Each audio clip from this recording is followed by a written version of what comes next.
Hello, everybody. Welcome into the Phightins Final, a Phillies postgame show right here at Edge of Philly Sports. I'm Big Al, and that's about as energetic as it's going to get today, guys. 10-1 loss against the lowly Miami Marlins. That's four-game series split 2-2. They take the first two games, but in nasty fashion lose the last two games. Seth Johnson's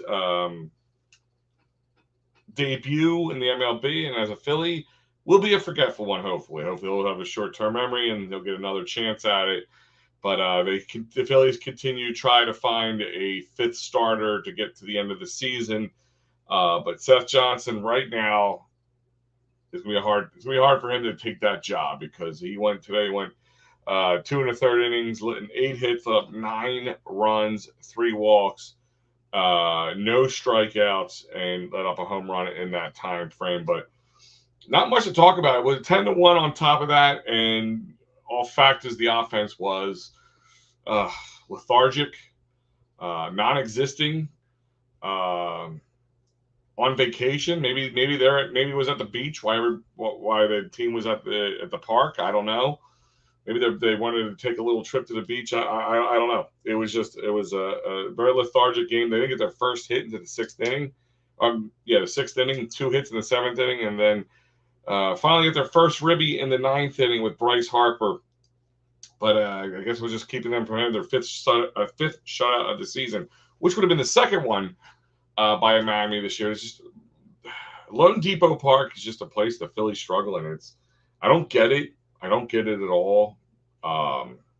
Borderline annoying. I mean, the Miami Marlins are a slap together team. They're glued, trying to just keep pieces together to give people a reason to want to come to the ballpark. I think the other night they made like 11 roster moves, they were saying. And not to be able to, Cabrera, who was, I think, supposed to start Friday, they said, but ended up having a migraine and having to go to the hospital. Well, today was a headache for the Phillies, and not good. Not good. Too much nightlife partying in Miami, says Brandon. Miami got them and got them good. Kind of reminds me of the movie The Hangover. Brandon, let's hope that's what it is. I'm not going to see them go doom and gloom because they lost. They split a 4-game series. I would have liked to see them do better here. But I don't know if I'm going to blame it on the nightlife, but maybe, Brandon. Let's just hope that's what it is. They're going to come back to Citizens Bank Park, make a little home cooking. They're going to go up against the Rays. We're going to keep an eye on that Mets game. We'll get around we'll go around the league and look at the Mets because I believe they were tied or at this point with the Reds. So hopefully they lose today. That'll be nice. Jeff saying what a freaking embarrassment the last 2 games. Yeah, it really is.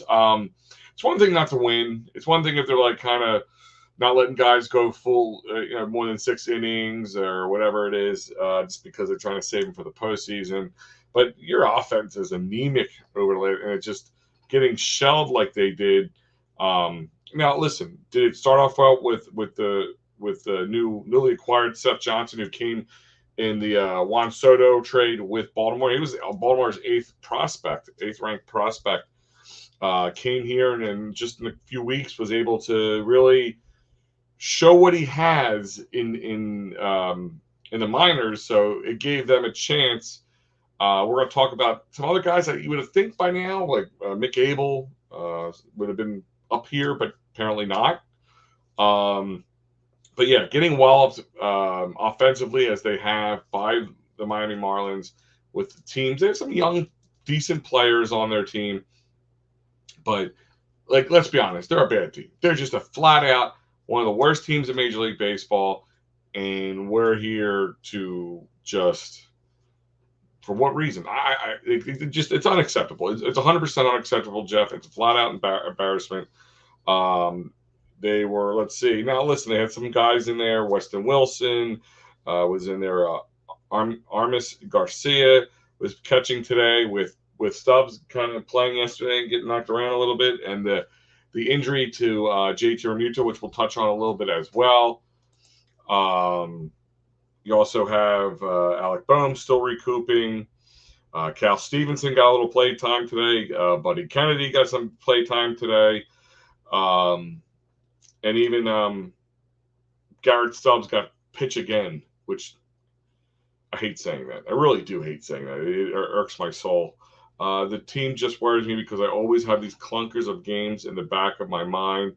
And when the playoffs time rolls around here, hence the Diamondback series. Yeah, I mean, I get what you're saying, Brandon, and it makes sense. Listen, you can't sit here and say I'm going to pound my chest on that.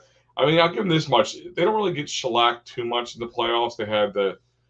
There's times the offensive becomes anemic, but getting, hit around on doesn't happen that often. But no, I get it. These kind of games, you have to hope they have a very short memory and move on and forget about it. Come back to Citizens Bank Park, take 2 or 3, win a series against the Tampa Bay Rays, and continue just to get through.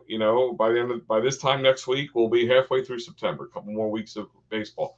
You got to win these next couple series just to keep them in the rear view, because you got the Mets coming up on the weekend, and that right there is going to be a big series, because if you can take that series with the Mets over the weekend, and that really puts you in the driver's seat. I mean, they got 7 games against the Mets. I would like to see them go 4-3 at worst.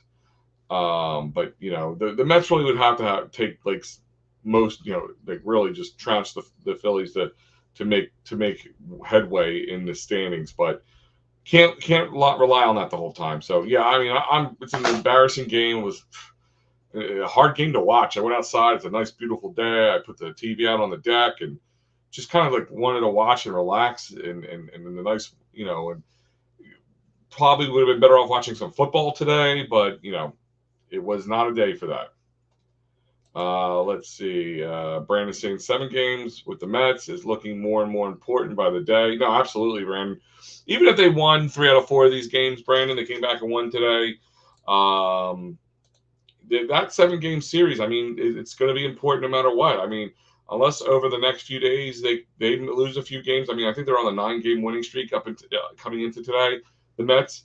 So the team's hot. You don't want a hot team rolling in here when you have kind of some unnecessary clunkers. Why did the so-called manager leave him in and give up 7 runs? Need a real manager. I don't know if there's a good answer for that. They were letting him, I think, see what he can do. Give him a chance. They're really trying to salvage the pitching. I guess they figure, if they can win with what they had, that'd be great. If they, I think today winning would have been a luxury for this team, in a sense. I don't like using the term scheduled loss, Gary, but I kind of had a feeling that this kind of game was, we're going to try our best, but with our injuries and trying to salvage our pitching. I mean, look who pitched today. The only one who really, this is somebody I would want to worry about going tomorrow, would be Tanner Banks. I mean, Jose Alvarado has been pitching a lot lately, but in his last 4 or 5 outings. But they're not putting him in any high leverage situation. So, you had Max Lazar, you had Alvarado, Seth Johnson, and of course Garrett Stubbs, again, pitching. So, I get it, and I'm annoyed, and I think, I mean, I'm not saying this is a good reason, but I'm thinking that is the reason. If I'm in the mind of Tomper, they're probably worrying about more the long run than just winning today's game against the Miami Marlins. I don't agree with it per se, but that's the kind of feeling I got from watching the game and watching things unravel. And Lily, that's how it did.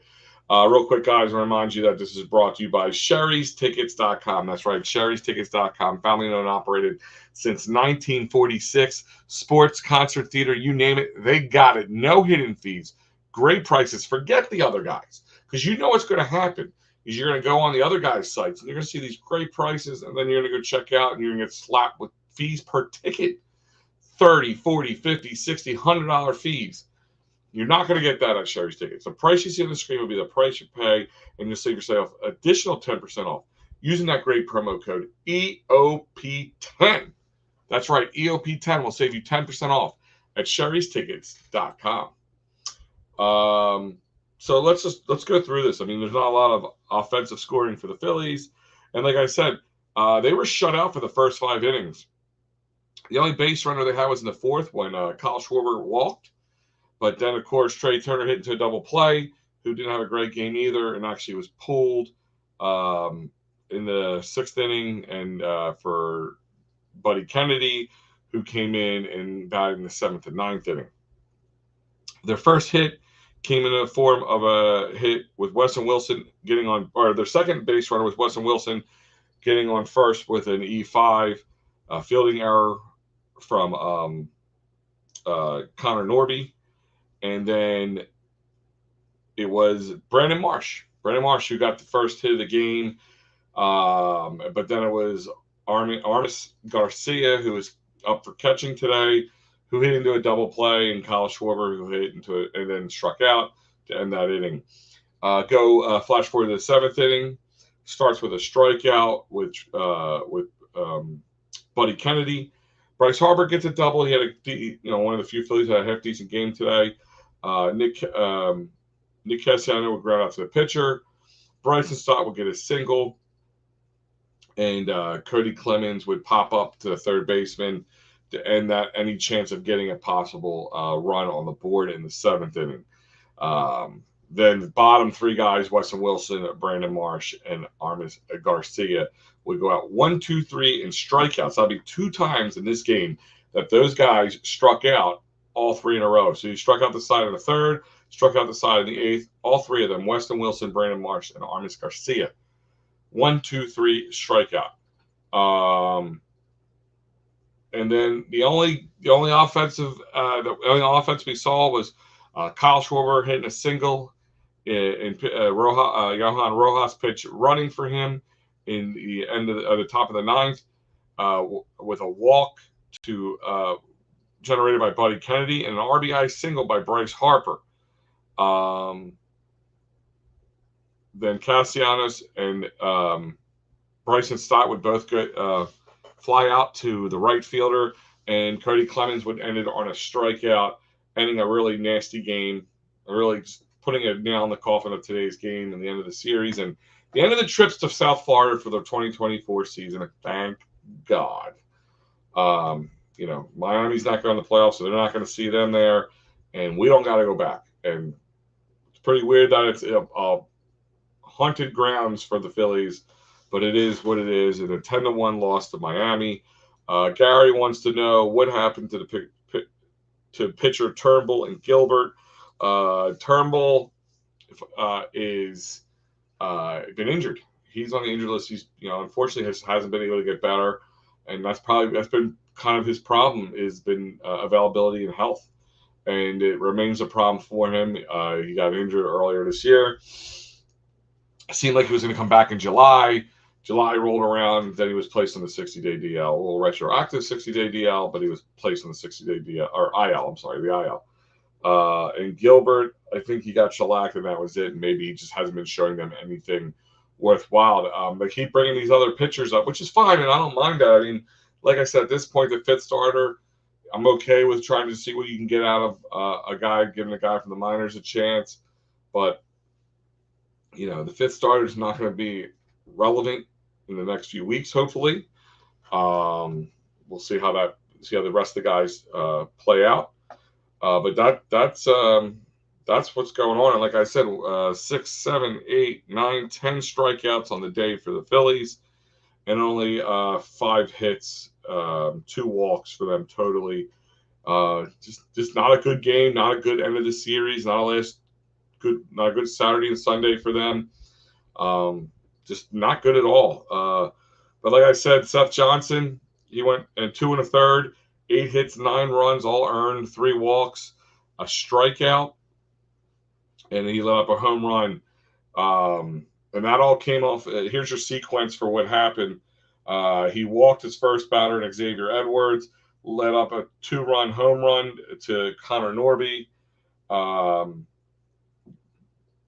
Jake Berger flew out to center field. Jesus Sanchez singled. Johan Bride walks. And then he was able to get out of the jam, getting Lopez to fly out to center field and Griffin Conine to ground out to first base. They scored another one in the second with a leadoff double from Javier SalG, and then a sac fly from Xavier Edwards. Then it came down to a really rough 7-run inning with the third inning, which led off with a ground out to Jake Berger, and then it was a walk to Sanchez, a single to Johan Bride, then an RBI single to Otto Lopez, another RBI single to Griffin Conine, another RBI single to Javier SalG, and a 2 RBI double to Nick Fortes. Then Xavier Edwards grounds out, and a 2-run blast to Connor Norby to give him 2 2-run home runs today. And that would end it after a strikeout from Jake Berger. But that would be it. There would only be 2 more runs, a walk to Jesus Sanchez in the next inning. But the Phillies bullpen would shut it down from there. But the offense was stale, to say the least. But after the third, they were able to lock it down. If the offense was maybe to string a couple hits together in that time and make it like 3-10, 4-10, there might have been a little life left in there. And to answer, kind of go back to what Gary said, or was it Gary? Yeah, Gary was asking about the manager. I think after he saw how anemic this offense was, he was kind of conceding the loss. I mean, look who he put in there. Like I said, outside of Tanner Banks, didn't put much of anybody else in there to really compete, but those guys were able to do it. Phillies pitching was only able to get 4 strikeouts from Marlins hitters. And after that third inning was only 1 more walk, 2 more singles, and that was it. They were able to get 2 more double plays coming from Max Lazar. And overall, you take away that third inning, it's a different game, but it doesn't matter. That third inning happened.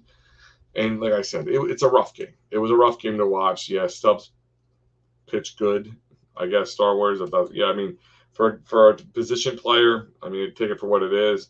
Johnson was not good. Underestimation of the year right there. Johnson was he was shelled. I mean, short and simple of it, he was shelled. Bad game. They need to clean this one off. They absolutely need to clean this one off. And that will bring us to our Broad Street bottom line.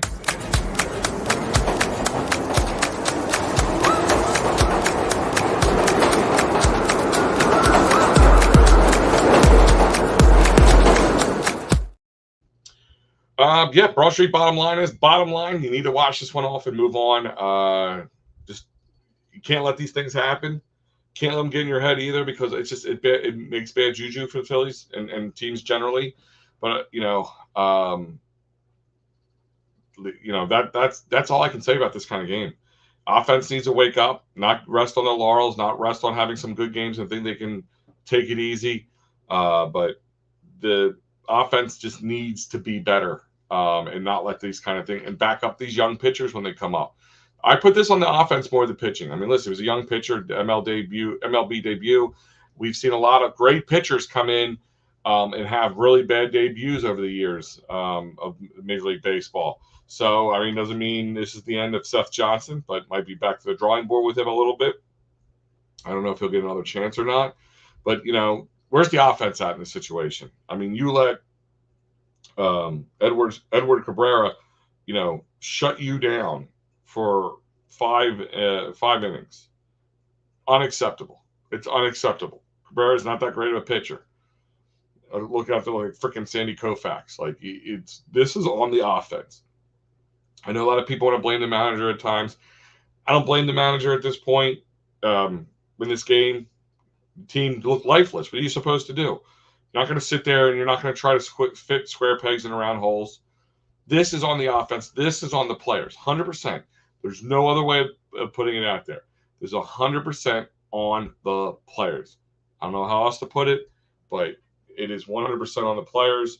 And the anemic offense over the last couple days just is unacceptable. And if you feel like you were wrong, you feel like you got robbed a little bit, well, David R. Cherry is the man with the plan who's going to help you with all your legal needs, workers' comp, motor vehicle, personal injury, criminal law. Call Dave Cherry at 565-0300 or go to cherryinjurylaw.com. That's right. All these life-altering moments, workers' comp, motor vehicle, personal injury, and criminal law. Call David R. Cherry at 610-565-0300 or go to cherryinjurylaw.com. Guys, let's take a quick trip around the bases.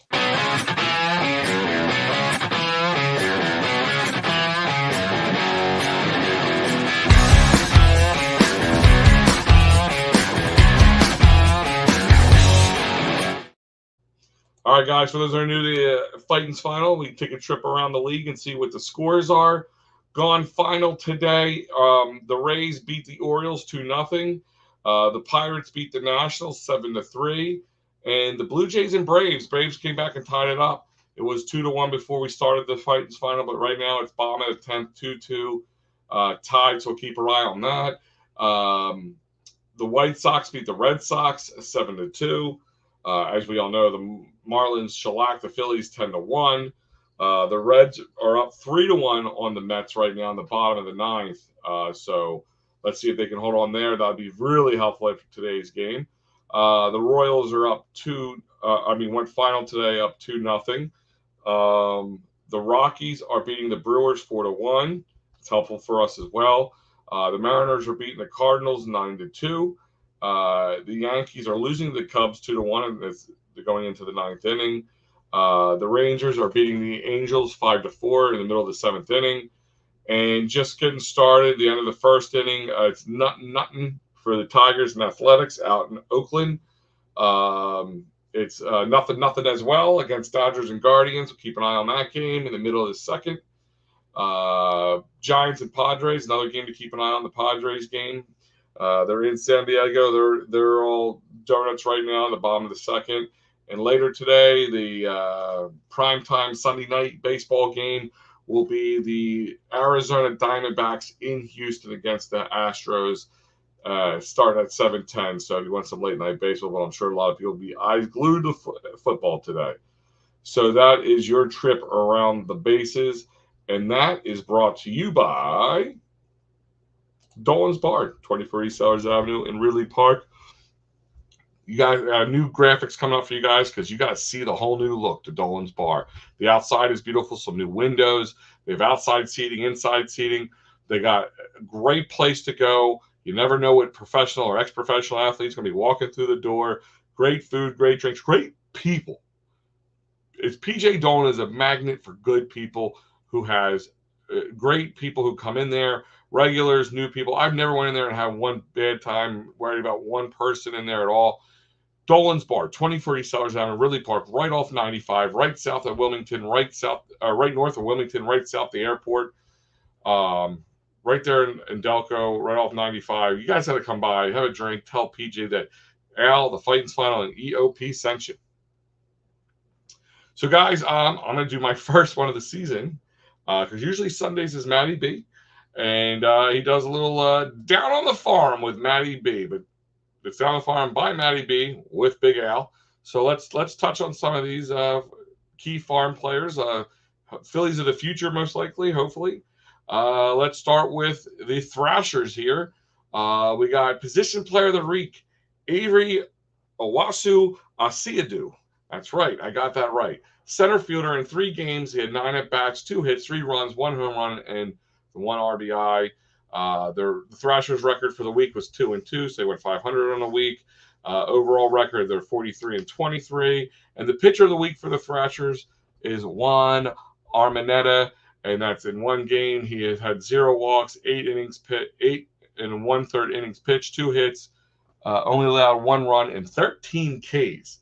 So that's pretty awesome. So keep an eye on Juan Armaneta. Let's go over to the Jersey Shore Blue Claws. And position player of the week is Jordan Varas, right fielder. In 4 games, he had 17 at-bats, 6 hits, 4 runs, 2 homers, and 5 ribbies. The Blue Claws are 4-2 on the week, so that's a good week for them. Overall record, they're first at 38-28. And their pitcher of the week is Mitch Noonborn. That's right, Noonborn. 1 game, 1 walk, 6 innings, 5 hits, 1 run, and 9 strikeouts. So keep an eye on those great players at Jersey Shore. The Reading Phightins, Phils here, position player of the week, Craig Fergus, a left fielder, 3 games, 10 at-bats, 3 hits, 4 runs, 1 home run, and 3 ribbies. They were 2-2, 500 for the week. They're overall a 31-37 record. And pitcher of the week is Moises Chase. 1 game, 1 walk, 5 2/3 innings, 4 hits, 2 runs, and 12 strikeouts. And over to our Lehigh Valley Iron Pigs. Carlos De La Cruz is your position player of the week. He's your first baseman. 4 games, 3 at-bats. At 3. I think it's a 13 at-bats. Sorry, I couldn't. The arm. MattyB's got to work the graphics a little better. 5 hits, 1 run, 1 home run, and 2 RBIs.